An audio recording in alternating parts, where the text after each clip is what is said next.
meantime, the show Duck Dynasty, it's had a popular and at times very controversial run on air beginning in 2012. The family behind the dynasty appealing to audiences with their candor, Southern charm, making it one of the most popular reality TV shows ever. It would make for a awkward family reunion, if you fired about half of your family. We want to see those thunder legs running toward our ladies of the evening. I mean, we are creating our own red light district. All our hopes and dreams are sitting right there behind Phil's bearded palate. That made absolutely no sense if you watched it in. I think if you watch it in the show, it makes total sense. Your accent. But yeah, exactly. The movie, The Blind, new to theaters right now, is the true story of patriarch Phil Robertson's struggles and story of overcoming. I really hope that we're going to be playing some actual video from the movie, but we've got the producer, Phil Robertson's nephew, Zach Dasher, with us right now. It's great to have you here. Great to be here, and I would add that I don't think it makes sense even in a context. It's very, very difficult to make sense of my family. So I appreciate your saying that. What did you say to your uncle to ask him to tell his story, and what did he respond to? Was he immediately like, "Oh yeah, let's talk about my alcohol addiction from back in the day"? No, he was nervous about it. You know, when Willie and Corey, my business partners in our production company, Tread Lively, when we started our company, this was one of the first stories we wanted to tell.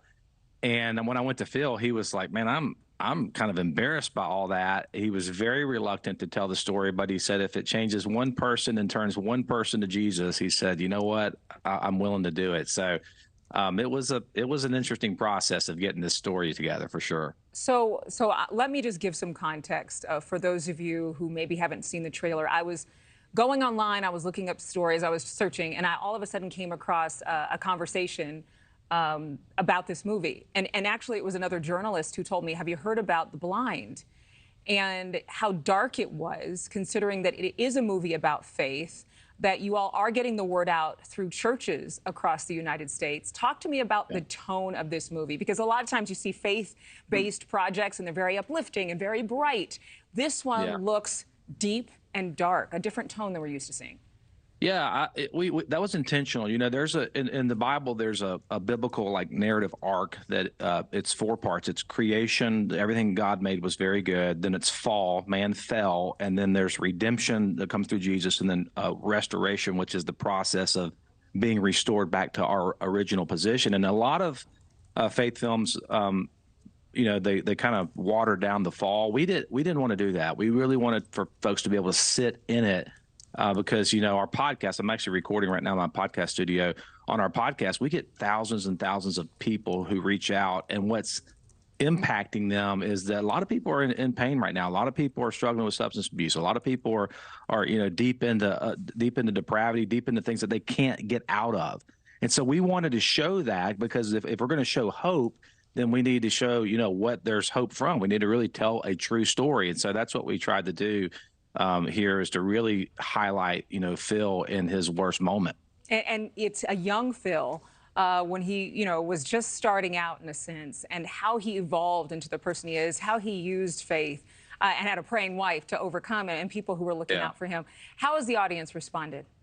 Oh, it's been incredible. I mean, it literally has been tens of thousands of messages of people pouring out. It's almost, I told someone the other day, it's almost like they're having a church service at a movie. I mean, people are getting baptized after watching the movie. People are coming to Christ.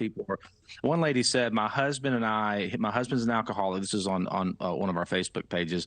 My husband's been an alcoholic pretty much our entire marriage. He gets up in the morning, all he does is drink all day. We don't have a relationship, but I was able to get him to this movie. And she said, for the first time in 2 years, he sat still with me. And for the first time in 2 years, he reached over and he held my hand. And, you know, it's those kind of stories. And there's people coming out, like, checking into rehab, like doing things that they need to do to get their life right with God. And so it's just been powerful to see the response of, you know, the people who will watch this film. It really is a message of hope. Thank you for watching. Go to newsnationnow.com to find NewsNation on your television provider. And don't forget to click the red subscribe button below to get more of NewsNation's fact-driven, unbiased coverage.